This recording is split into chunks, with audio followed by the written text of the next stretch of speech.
नमस्कार बच्चों, आज हम पढ़ेंगे कक्षा 9वीं का विषय हिंदी। हिंदी में आपका पाठ 11 है पद। उसके अंदर है सेवैये। ठीक है, पहला और दूसरा सेवैये के बारे में पढ़ेंगे। कवि, अब आपको पता है पद कौन लिखता है? कवि। तो इस जो सेवैये की रचनाकार कौन थे? कवि कौन थे? रसखान। उनका जन्म कब हुआ था? 1548 ईस्वी में। उनका नाम क्या था? सैयद इब्राहिम पठान। देखो आपको नाम से पता चल रहा है, सैयद इब्राहिम पठान। वो क्या थे? मुसलमान थे। फिर भी वो किसकी भक्ति में लीन रहते थे? कृष्ण की। उनकी रचनाएं थी रसखान रचनावली, जिससे सेवैये लिए गए, और प्रेम वाटिका।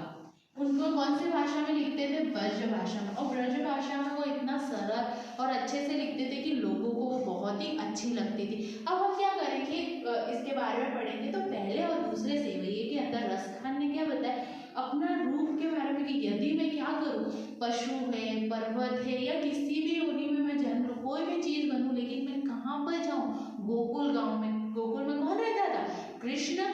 और दूसरे सेवैये में बताया है कि जो चीजें किसकी, जैसे गाय है, वो किसकी थी प्यारी? कृष्ण की। नंद की गाय किसकी प्यारी थी? कृष्ण की। वो जो लाठी उपयोग करते थे, जो कंबल, उन सारी चीजों के लिए मैं सारे सुखों को क्या कर सकता हूँ? त्याग सकता हूँ। ऐसा कौन बोल रहे थे? रसखान, जो कवि थे। वो एक मुसलमान होते हुए भी कृष्ण भक्ति में वो बहुत लीन थे। उन्होंने अपना जीवन कृष्ण भक्ति के अंदर समर्पण किया था। वो उनसे बहुत प्रेम करते थे। उससे पहले हम पढ़ने से पहले क्या करेंगे, कुछ शब्दार्थ देखेंगे। मानुष का मतलब होता है मनुष्य। बसो मतलब बसु या निवास करना। नित्य मतलब नित्य या रोज। धेनु का मतलब होता है गाय। मंजारन का मतलब होता है बीच में। पाहन मतलब पत्थर। गिरी मतलब पर्वत। खग मतलब पक्षी। कामलिया मतलब क्या होता है? कंबल। लकुटी मतलब लाठी। पुर मतलब लोग। तो हम दोनों के अंदर पढ़ेंगे कि कैसे रसखान ये बताते हैं कि यदि मेरा जन्म मनुष्य में हो, पक्षी में हो, या पर्वत बनूं, पर मैं कहाँ पर हूँ? गोकुल धाम में ही निवास करूँ, अगर मैं कुछ भी बनूं। दूसरे सेवैये के अंदर बताते कि यदि मैं क्या करूँ, कुछ भी बनूं, मेरे पास 9 निधियाँ है, 8 सिद्धियाँ है, 9 निधियाँ है, ठीक है, उन सबको मैं छोड़ने को तैयार हूँ। मैं सोने के महल को भी छोड़कर कहाँ रहूंगा? गोकुल के अंदर। करील की झाड़ियों में रह सकता हूँ मैं, सारे सुख को छोड़कर। किन चीजों के लिए? कृष्ण की चीजों के लिए। लाठी, कंबल, उनकी गाय को चराने के लिए। ठीक है, तो आपको समझ में आया। अब हम क्या करते हैं, इसका अनुवाद विस्तार से पढ़ते हैं। तो आइए अब हम देखते हैं अनुवाद। ने कवि रसखान के बारे में पढ़ा, अब हम उसके सेवैयों के बारे में पढ़ते हैं। पहला है उसके अंदर, मानुष हो तो वही रस खानी, बसो वज्र गोकुल गांव के ग्वारन। जो पशु हो तो कहाँ बस मेरो, चरो नित नंद की धेनु मंजारन। पाहन हो तो वही गिरी को, जो कियो हरि छत्र पुरबंदर धारण। जो खगे हो तो बसेरो, करो मिली कालंदी कुल कदम की धारण। अब देखो, मानुष मतलब क्या होता है बेटा? मनुष्य। बसो मतलब क्या होता है? निवास करना। गोकुल आपको पता है, गोकुल एक जगह का नाम है। ग्वारन मतलब ग्वाले होता है। पशु मतलब पशु। पशु क्या होता है? पशु। ठीक है। नंद की धेनु। धेनु मतलब क्या होता है बेटा? गाय। धेनु का मतलब क्या होता है? गाय। मंझारन मत का मतलब क्या होता है? मध्य में या बीच में। ये जो मंझारन है उसका मतलब क्या होता है? बीच में। ठीक है, आया समझ में आपको? पहान मतलब क्या होता है? पर्वत। ठीक है, पहान का मतलब क्या होता है? पत्थर। सॉरी, पहान का मतलब पत्थर होता है। गिरी का मतलब क्या होता है? पत्थर, पहाड़। ठीक है। हरि हरि छत्र मतलब हरि के हाथ में। ठीक है। पुरबंदर। पुरबंदर का मतलब क्या होता है? इंद्र। पुरबंदर मतलब इंद्र। धारण मतलब जिसने धारण किया था। तो आपको ये समझ में आया। फिर कामरिया मतलब क्या होता है? कंबल, कांदली, ये सब। ठीक है, कांदली का मतलब होता है हमारा कदम का वृक्ष और ये सब। अब इसका हम क्या करते हैं? हिंदी अनुवाद पढ़ते हैं। तो देखिए यहाँ पर लिखा है, मानुष हो तो वही रस खानी, बसो वज्र गोकुल गांव के ग्वारन। पहली लाइन में कवि रसखान कहते हैं कि यदि मुझे मनुष्य का जन्म मिले तो मैं वही मनुष्य बनूं जिसे गोकुल गांव के ग्वालों के बीच में साथ रहने का अवसर मिले। क्या बोल रहा है पहली लाइन में? कि मनुष्य बनूं तो ऐसा मनुष्य बनूं कि मुझे गोकुल के गांव में जो ग्वाले हैं उनके बीच में रहने का अवसर मिले। जो पशु हो तो कहा बस मेरो, चरो नित नंद की धेनु मंजारन। यदि मेरा जन्म पशु योनि में हो तो मैं उसी गांव में जन्म लूं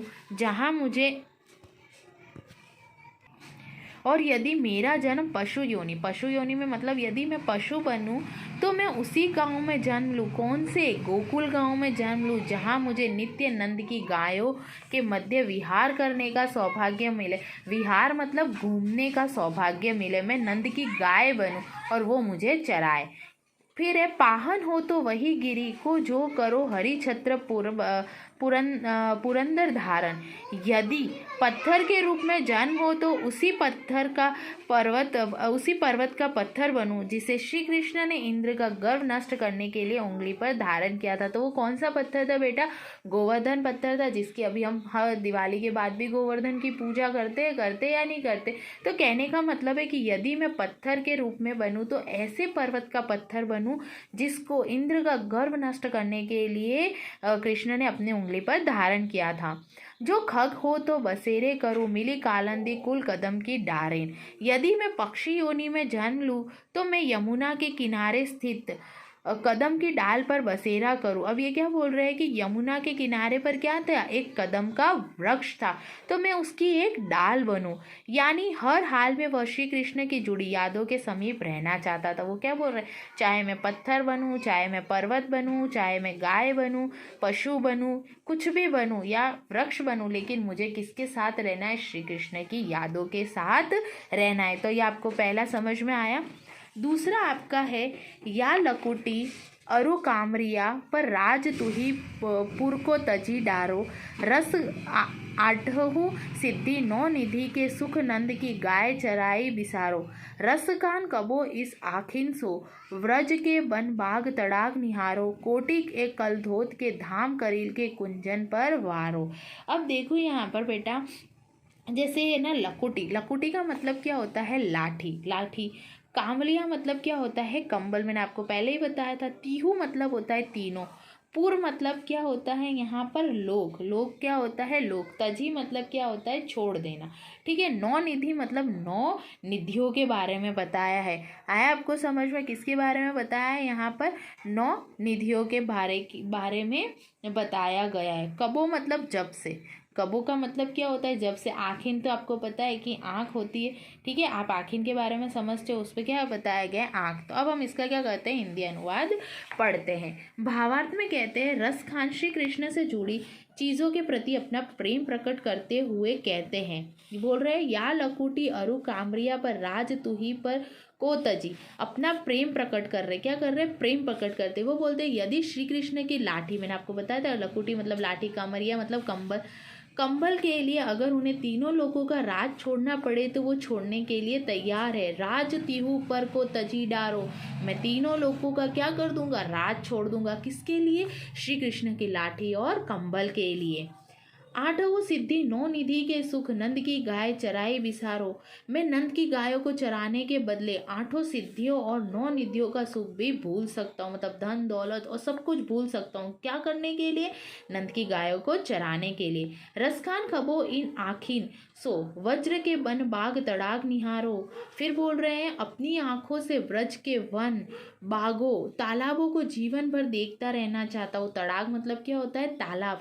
तो मैं क्या करता हूँ? पूरी जिंदगी अपनी आंखों से क्या देखना चाहता हूँ? वन, बाग, तालाब और उसको देखना चाहता हूँ। कोटिक एक कलधोत के धाम करील के कुंजन ऊपर वाहो। मैं इस करील की कांटेदार झाड़ियों में रहने के बदले हजारों सोने चांदी के महलों का सुख त्यागने के लिए तैयार हूँ। अब ये करील की कांटेदार झाड़ियों का मतलब क्या बेटा? एक पौधा होता है, उसकी कांटेदार झाड़ियों का मतलब ये कहना चाहते हैं कि मैं वन में, बागों में, तालाब के किनारे सब जगह रह सकता हूँ। किसके लिए? खाली श्री कृष्ण के प्रेम में। और मुझे सोने चांदी से जो महल में जो सुख प्राप्त होता है रहने में, मैं उसको त्यागने पर भी तैयार हूँ। तो आपने देखा कि रसखान एक मुसलमान होते हुए भी कृष्ण के प्रति उनका कितना प्रेम था। उनसे जो चीज़ें जुड़ी थी, लाठी कंबल के लिए वो क्या कर सकते थे? अपने तीनों लोगों का राज छोड़ सकते थे। गायों को चराने के लिए वो क्या कर सकते थे? 9 निधियों का, सिद्धियों का, 8 सिद्धियों और 9 निधियों का सुख भूल सकते थे। और ब्रज के वनों को, बागों को और तालाब को जीवन भर देखने रहना चाहते थे। उनके लिए वो क्या कर सकते थे? अपने सोने चांदी के महलों का सुख भी क्या कर सकते थे? त्यागने को तैयार थे। तो आपको ये दोनों समझ में आया? धन्यवाद बच्चों।